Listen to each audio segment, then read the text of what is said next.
Entre 1966 y 1987, en Alemania Occidental funcionó una cárcel de máxima seguridad que albergaba a un único prisionero. Se trataba de Rudolf Hess, quien había sido uno de los hombres más poderosos e influyentes del Tercer Reich. Al final de la Segunda Guerra Mundial fue juzgado en Nuremberg y condenado a cadena perpetua. Su destino fue la prisión de Spandau, que estaba bajo el control de los aliados. Allí Hess se pasó los últimos 40 años de su vida casi en la más absoluta soledad, pues durante mucho tiempo no permitió que nadie lo visitara, ni siquiera su esposa o su hijo.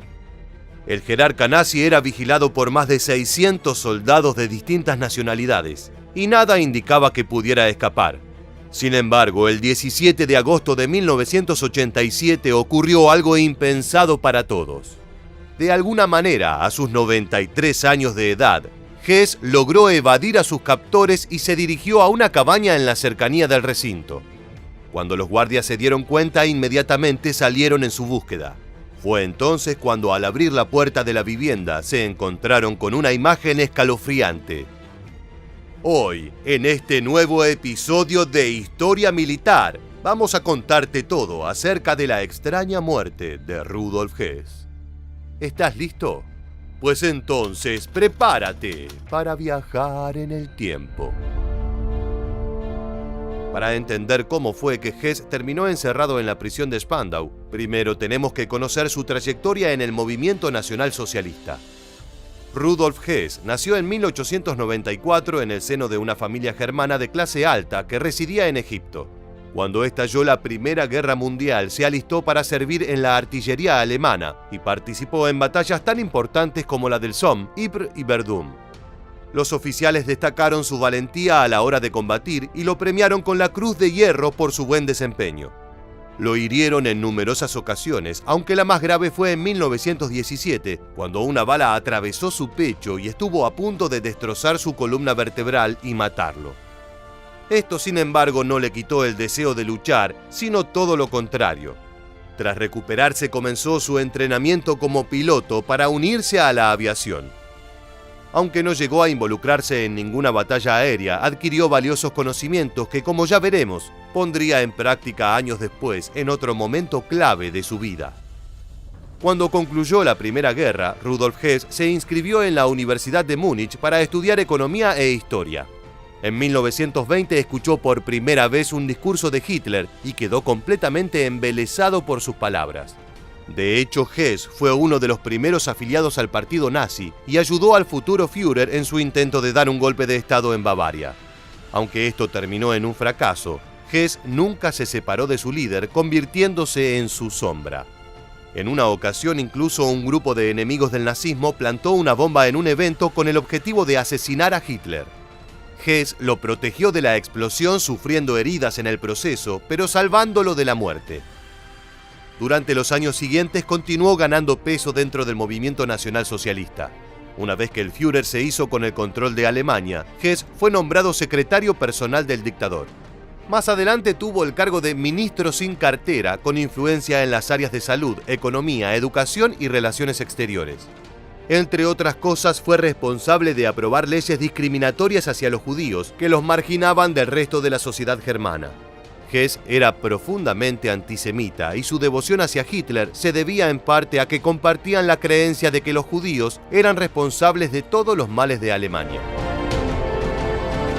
Hacia 1940, cuando el Tercer Reich ya estaba combatiendo en la Segunda Guerra Mundial, Rudolf Hess comenzó a preocuparse por los planes de Hitler de invadir la Unión Soviética. Consideraba que la Operación Barbarroja era un error estratégico enorme, pues Alemania tendría que combatir en dos frentes de batalla al mismo tiempo, y sus posibilidades de derrota aumentarían considerablemente. Fue entonces cuando diseñó un arriesgado plan que consistía en negociar por su propia cuenta con Gran Bretaña.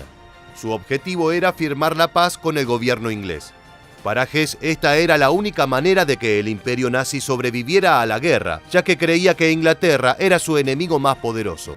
De acuerdo a la información con la que este lugarteniente del Führer contaba, el rey británico Jorge VI aceptaría la propuesta de paz y echaría a su primer ministro, Winston Churchill, apenas se la ofrecieran. El secretario planeaba visitar al duque de Hamilton, un noble inglés, para que lo ayudara a ponerse en contacto con el rey. De esta manera, Hess aprovechó las habilidades aprendidas durante su entrenamiento como piloto en la Primera Guerra y se embarcó en un largo vuelo hacia Inglaterra sin ningún otro acompañante. Sin embargo, la información de Hess resultó ser errónea. Apenas aterrizó, las autoridades británicas lo arrestaron y jamás consideraron la posibilidad de firmar un alto el fuego.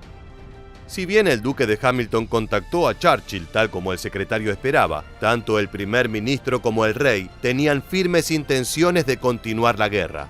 Su plan, por lo tanto, fue un fracaso.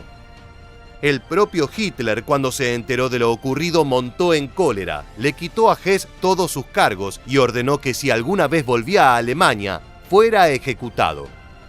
El ex secretario del Führer cayó en desgracia y permaneció en Inglaterra como prisionero hasta el final del conflicto bélico. Durante los juicios de Nuremberg, cuando en 1946 se dictaron las condenas para los jerarcas del Tercer Reich, Hess fue sentenciado a cadena perpetua en la cárcel de Spandau. Esta era una prisión de máxima seguridad con capacidad para 700 internos, aunque solo estuvo ocupada por unos pocos oficiales nazis. Hacia 1966, todos habían sido puestos en libertad o fallecido tras las rejas, de manera que Hess pasó a ser el único recluso del establecimiento. Hasta 1969 no permitió que su familia lo visitara y solo cambió de opinión cuando su salud física y mental empeoró. Se quejaba de que no podía dormir por dolores estomacales, afirmaba que sufría amnesia y decía que sus enemigos intentaban envenenar su comida. Sus abogados pidieron que le otorgaran libertad condicional, pero los aliados siempre se negaron. Por su parte, el ex secretario nunca se arrepintió de su rol en el nazismo y siempre se mantuvo firme en sus creencias antisemitas. El 17 de agosto de 1987, Rudolf Hess tenía 93 años y a pesar de su avanzada edad, era vigilado por más de 600 soldados. Sin embargo, aquel día de alguna manera logró evadir a sus custodios y se dirigió a una cabaña cercana a la cárcel. Cuando los guardias lo encontraron ya era tarde. Había utilizado el cable de una lámpara para suicidarse, colgándose del pestillo de una ventana. En su bolsillo había una nota escrita a mano en la que agradecía a su familia por cuidarlo. Inmediatamente su muerte fue considerada extraña y sospechosa, pues muchas preguntas quedaron sin responder. Nadie sabía cómo un anciano había podido evadir todas las medidas de seguridad de Spandau, sobre todo teniendo en cuenta que estaba casi ciego y se le dificultaba mover una pierna. Por otro lado, sus manos estaban afectadas por la artrosis, con lo cual resultaba llamativo que hubiera podido atar el cable en torno a su cuello para ahorcarse, cuando ni siquiera era capaz de utilizar los cubiertos para comer. Su abogado fue el primero en afirmar que lo habían asesinado y el hijo de Hess lo apoyó, alegando que los responsables de su muerte habían sido agentes del Servicio de Inteligencia británico. Según esta teoría, el motivo era que el ex secretario tenía pensado revelar información sobre crímenes de guerra cometidos por Inglaterra en la Segunda Guerra. Aunque las autopsias concluyeron que se había tratado de un suicidio, la teoría del asesinato nunca fue del todo descartada y a día de hoy sigue habiendo decenas de investigadores interesados en este misterioso caso. Tras el deceso de Hess, la prisión de Spandau fue demolida para evitar que se convirtiera en un punto de encuentro para neonazis.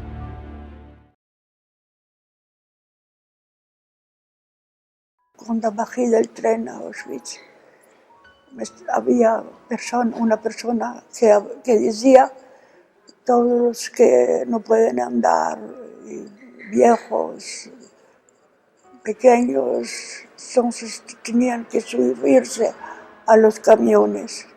Y así cuando bajamos del tren, ya no encontré más mi hermano, ni mis tíos, ni sobrinos.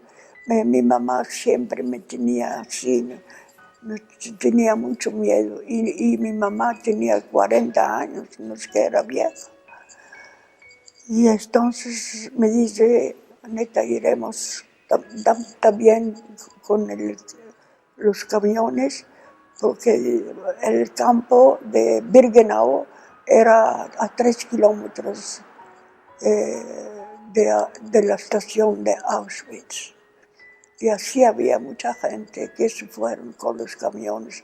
Y esos camiones era directamente era a la cámara del gas. Un hombre camina hacia su destino. 4 soldados polacos lo acompañan sin hacer ningún ruido, ni siquiera mirarlo. El semblante del comandante le genera repulsión, pero no por sus facciones, sino porque debajo de ese rostro humano se esconde uno de los monstruos más grandes que ha visto la humanidad.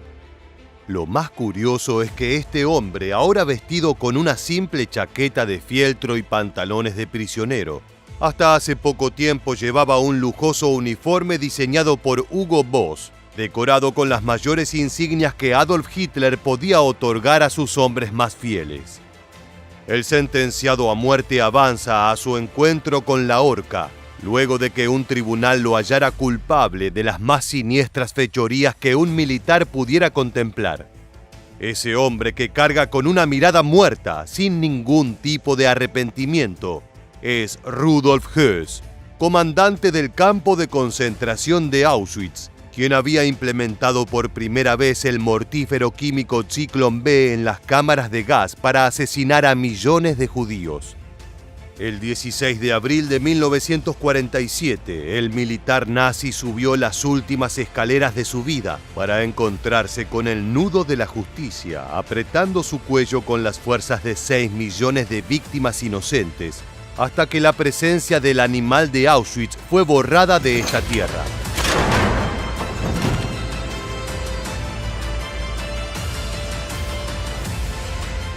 Acompáñanos en un nuevo episodio de Historia Militar para conocer la macabra historia de Rudolf Höss, el genocida de Auschwitz.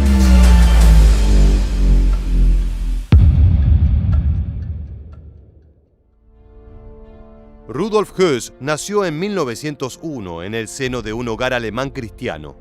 Su padre era muy estricto y un fervoroso creyente católico, y aseguraba que su hijo estaba destinado a ingresar al clero. Sin dudas, el pequeño Rudolf sería sacerdote, o al menos eso creía su familia. Más tarde, el propio Höss escribiría en sus memorias Yo, comandante de Auschwitz, el siguiente fragmento: Mi vocación parecía trazada de antemano, pues mi padre había hecho la promesa de que yo entraría en la vida religiosa. Toda mi educación estaba fundada sobre la realización de ese juramento. Una atmósfera profundamente religiosa reinaba en mi familia. Mi padre estaba fanáticamente ligado a la Iglesia Católica. Pero al contrario de las expectativas de su familia, que oraban porque el pequeño del clan Höss se convirtiera en misionero y ayudara a llevar la paz a los corazones de la gente, Rudolf fue perdiendo la fe en la religión católica, y sus intereses por la vida militar crecieron durante su adolescencia.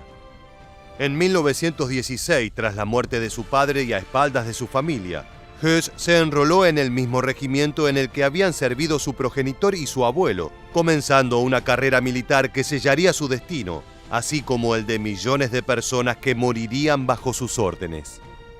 En 1918, el joven Höss comenzó a militar políticamente dentro del Freikorps de Gerhard Rosbach, una organización paramilitar ligada a los camisas pardas y compuesta por 3.000 soldados, que marcaron el comienzo del ascenso al poder de un joven Adolf Hitler.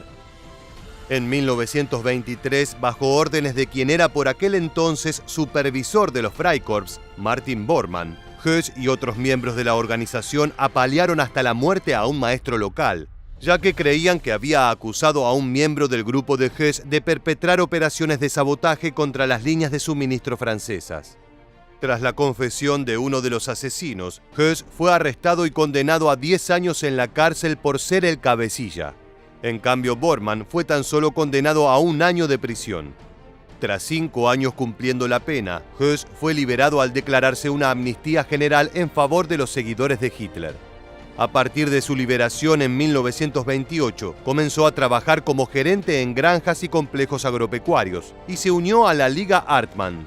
Se trataba de una especie de logia alemana que profesaba la pureza de la sangre sajona y que más tarde sería absorbida por el partido nazi. En la Liga Hartmann, Höss conoció a Heinrich Himmler y gracias a esa conexión, en 1934, con Adolf Hitler en el poder, se uniría a las SS. Todos los días varios trenes cargados con 2.000 personas por cada uno llegaban a Auschwitz y desde la entrada se dividían en dos grupos. Aquellos que podían trabajar eran enviados a los campos de trabajo y aquellos que estaban muy débiles eran enviados directamente a las cámaras de gas. Bajo el mandato de Höss, Auschwitz se convirtió en una factoría de la muerte, a tal punto que era inviable sin los enormes hornos que mandó a construir para quemar inmediatamente los cadáveres que salían de las mortales duchas de Zyklon B. En 1944, Rudolf llevó adelante una enorme operación que llevaría su propio nombre, la Operación Höss. En ella se deportaron hacia Auschwitz 450.000 judíos húngaros, la mitad de la población judía de ese país. La misión fue realmente brutal y durante ese año las cámaras de gas mataban unas 10.000 personas por día. Los hornos para cadáveres estaban encendidos las 24 horas y sus enormes columnas de humo se podían ver a kilómetros de distancia. La eficiente industria asesina que había instalado Höss en el campo ya no era suficiente, y para poder llevar adelante el genocidio debieron implementarse fusilamientos masivos en pozos lindantes a los campos de concentración. Finalmente, en 1945 y con Alemania siendo asediada por los aliados, Rudolf Höss abandonó su puesto de las SS vinculado a los campos de concentración y logró evitar la captura disfrazándose con un uniforme de la Kriegsmarine.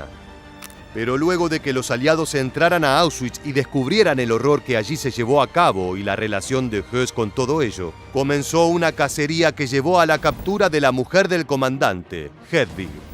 La esposa de Höss, bajo amenaza de perder a toda su familia, traicionó a su marido y confesó que estaba escondido en una granja cerca de Flensburg. El 11 de marzo de 1946, Rudolf Höss, el animal de Auschwitz, fue capturado. Si bien Höss negó durante mucho tiempo su participación en el Holocausto, fue durante los juicios de Nuremberg que finalmente aceptó su rol como partícipe indispensable del genocidio del pueblo judío. Tras mucho tiempo de evitar declaraciones, Höss dijo: «Yo mandé en Auschwitz del 1 de mayo de 1940 hasta el 1 de diciembre de 1943, y calculo que al menos 2.500.000 personas fueron asesinadas y desechadas allí por gases y quemaduras. Al menos 500.000 más murieron de hambre y enfermedades, lo que hace un total de 3 millones de muertos. El número representa alrededor del 70 u 80% de todas las personas que fueron enviadas a Auschwitz como prisioneros. Los niños muy pequeños incapaces de trabajar fueron asesinados por principio ético». El orgullo con el que el siniestro personaje dijo estas palabras causó que los guardias lo golpearan luego de los interrogatorios. En noviembre de 1947, Rudolf Höss fue sentenciado a muerte mediante la horca junto a otros 20 oficiales nazis. El hombre que organizara la muerte calculada y que llevara adelante el sueño más sanguinario de Adolf Hitler, murió colgado por el cuello, mirando a la cara a los sobrevivientes que no había podido asesinar.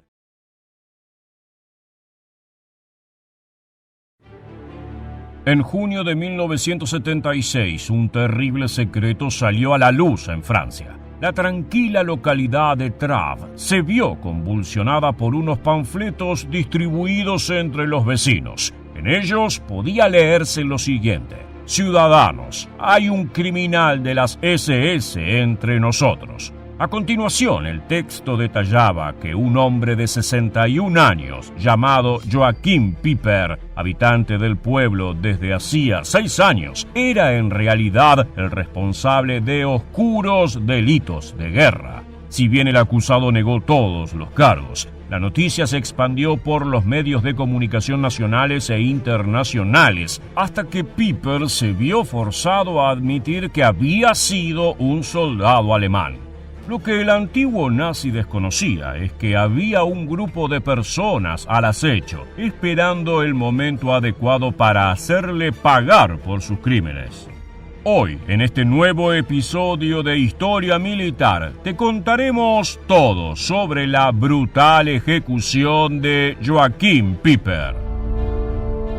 Joachim Pieper nació el 30 de enero de 1915 en Berlín, Alemania, como el tercer hijo de un militar del ejército germano. Su padre se desempeñó como oficial hasta que tuvo que retirarse a causa de una malaria contraída en África. Tras recuperarse de la enfermedad, se unió a los Freikorps, grupos paramilitares de extrema derecha que se dedicaban a combatir a comunistas. El joven Joaquín heredó de su progenitor el odio hacia la República de Weimar, la democracia y los países que habían derrotado a Alemania durante la Primera Guerra Mundial. Como era de esperarse, terminó por unirse al movimiento nacional socialista, ingresando a las Juventudes Hitlerianas cuando tenía 18 años. Un año más tarde fue admitido en las SS, la organización de élite del nazismo, donde solo entraban los miembros más selectos de la supuesta raza aria. Inmediatamente hizo todo lo posible por captar la atención de su líder, Heinrich Himmler, hasta que se convirtió en uno de sus hombres de confianza. En los años siguientes, esta relación lo ayudaría a escalar posiciones dentro del movimiento.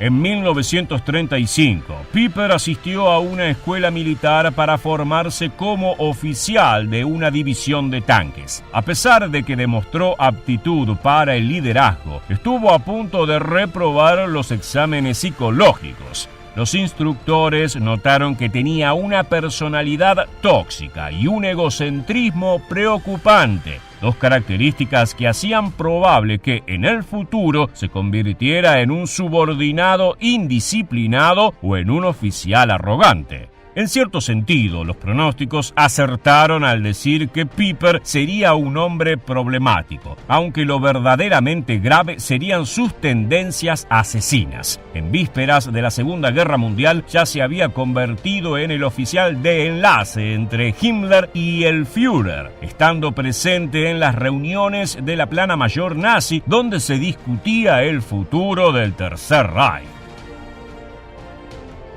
Entre 1939 y 1940, tras el estallido del conflicto bélico, Piper acompañó a Himmler en un tour de inspecciones por los campos de concentración administrados por Alemania. Fue en esta ocasión cuando nuestro protagonista fue testigo de la máquina de muerte ideada por el nazismo. Vio cómo los prisioneros eran asesinados con gas letal, un novedoso método de ejecución que en los años siguientes arrasaría con la vida de cientos de miles de personas. Nada de esto logró conmoverlo. Por el contrario, el sufrimiento ajeno parecía no tener efectos sobre su psiquis. Poco después, cuando Alemania se lanzó a la conquista de Francia, fue nombrado oficial en un regimiento de tanques y tuvo su bautismo de fuego en una breve batalla contra la artillería francesa. En 1941, con el inicio de la Operación Barbarroja y la invasión a la Unión Soviética, Piper fue enviado a combatir al Frente Oriental, donde se labró una reputación de hombre cruento y despiadado. La unidad que dirigía llegó a ser conocida como el Batallón Incendiario, debido a que arrasó 2 aldeas rusas sin miramientos. Piper descubrió que los habitantes habían colaborado con el Ejército Rojo, ayudando a esconder los cuerpos de soldados alemanes muertos. Como venganza, ordenó prender fuego todas las casas y establecimientos del lugar. Al mismo tiempo que las llamas devoraban todo a su paso, los habitantes fueron fusilados con ametralladoras. A finales de 1944, el líder del batallón incendiario tuvo un rol destacado en la ofensiva de las Ardenas. Este operativo fue ideado por el propio Hitler y consistió en un ataque masivo y desesperado a través de la región ubicada entre Luxemburgo y Bélgica. Allí, en un páramo cubierto de bosques y azotado por la nieve, los alemanes esperaban destrozar a las tropas estadounidenses. El 17 de diciembre de ese año, Piper estaba patrullando un camino cerca de la aldea belga de Malmedy, acompañado por sus tanques y vehículos blindados. De pronto divisaron un pequeño convoy de 30 camiones norteamericanos marchando por la ruta. Las tropas de Piper los rodearon y comenzó un breve combate, luego del cual los estadounidenses se rindieron. Fue entonces cuando se desató uno de los crímenes de guerra más terribles de las Ardenas. El comandante del batallón infernal ordenó a sus tropas que condujeran a los norteamericanos hasta una granja cercana. Los capturados marcharon en fila sin saber qué era lo que les aguardaba, pero sospechando que se avecinaba un infierno. Cuando llegaron a su destino, los alemanes se pararon frente a ellos, armados con ametralladoras, y luego de que Piper diera la señal, dispararon. 84 personas cayeron atravesadas por decenas de proyectiles y los moribundos fueron rematados con disparos a la cabeza. Algunos estadounidenses aprovecharon el caos y la confusión para echarse a correr y lograron guarecerse en un edificio cercano. Pero aquello no fue suficiente, puesto que los alemanes arrojaron antorchas al lugar y lo incendiaron, dejando que los sobrevivientes murieran calcinados en su interior. El suceso fue conocido como la masacre de Malmedy y causó gran indignación entre el ejército estadounidense. Joachim Pieper continuó luchando para la Wehrmacht, retrocediendo cada vez más a medida que los enemigos de Hitler se acercaban a Alemania. Finalmente, en mayo de 1945, cuando el Tercer Reich había colapsado, fue capturado por los norteamericanos. De inmediato se inició una investigación que determinó que había sido el máximo responsable de la carnicería de Malmedy. Fue condenado a morir en la horca, pero incluso en estas circunstancias, Pieper todavía tenía un as bajo la manga.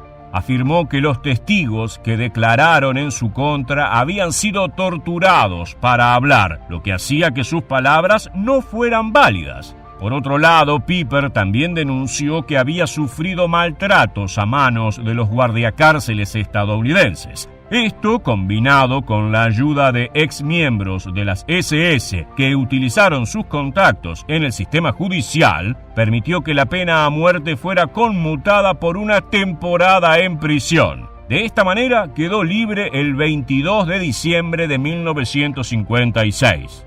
A partir de entonces consiguió trabajo como vendedor de coches en las empresas Volkswagen y Porsche. Mantuvo una vida de perfil bajo, aunque participó en una red de socorro a antiguos integrantes de las SS.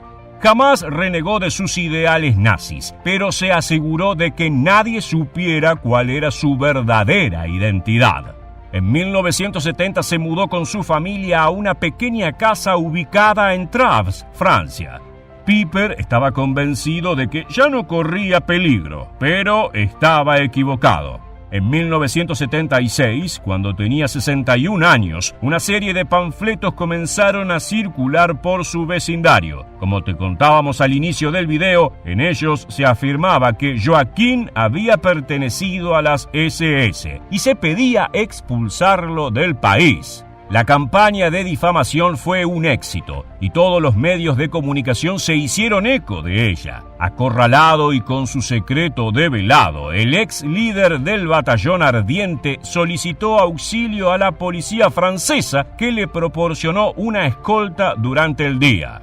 La situación siguió escalando hasta el punto en que recibió amenazas de muerte por teléfono y su esposa tuvo que abandonar el hogar por su seguridad. Finalmente, la hora de la verdad llegó el 14 de julio de 1976, es decir, durante la fecha patria más importante de Francia, el Día de la Bastilla. Aquella noche, un grupo de personas se acercó a la casa de Pieper, cortó la reja de alambre que la protegía, entró al jardín y desde allí le arrojaron bombas Molotov.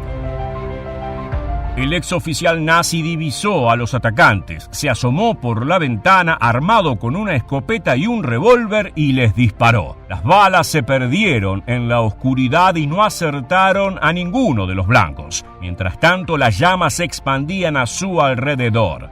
Joachim Pieper estaba viviendo lo mismo que muchas de sus víctimas. Intentó salvar la ropa de su esposa y documentación importante, arrojando todo por la ventana para que no fuera devorado por el fuego. Sin embargo, fue rodeado por el humo que penetró en sus pulmones y lo hizo colapsar. Minutos más tarde, los bomberos llegaron hasta el lugar que para entonces se había convertido en una pira funeraria. Cuando logró despejarse el fuego, encontraron el cadáver de Piper. Lo único que quedaba del hombre era una ruina carbonizada, tan solo identificable por el reloj que aún portaba en la muñeca. Más tarde se sabría que el atentado fue obra de un grupo antinazi llamado Los Vengadores, aunque nunca se atrapó a los responsables. De esta manera, 30 años después del final de la guerra, Joachim Piper pagó por sus crímenes. Llegamos al final del video. Déjanos tu comentario en la bandeja de aquí debajo y no olvides suscribirte a nuestro canal para conocer muchos más sucesos militares que dejaron su huella en la historia.